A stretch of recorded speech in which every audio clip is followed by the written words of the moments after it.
Ir sakykite, iš esmės, kuri mūsų geriausia ir stipriausia pusė bus kovoje su Slovėnija?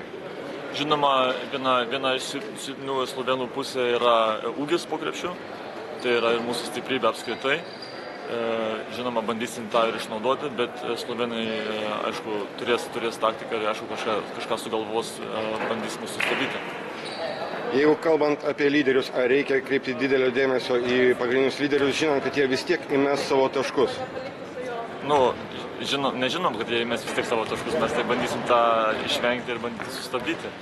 Tai aišku, lyderiai Dragičiai ir Klobučaras labai su savo kairiom rankom labai gerai prasiveržinėja ir ne tik patys taškus padaro, bet ir randa metikus ant perimetro, nes jie labai gerai su 5 metikais gynybą išplečia ir bus gana sunku tą visą sustabdyti tą reikalą. Dėl to mes būsim pasiruošę, bet aišku bus sunku, nes jie yra aukšto lygio žaidėjai.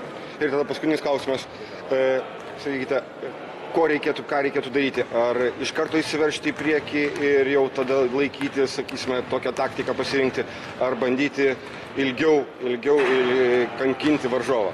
Aišku, visada yra pagrindas, tikslas kankinti varžovą. Čia jie gerai žaidžia greitą žaidimą ir gerai kamuolį priekį vedasi, tai mes negalim įsivelti tą patį žaidimą, bet ir turim mūsų stiprybės, kai tam puolime išnaudoti jį prie progos, kaip mums nauda bus.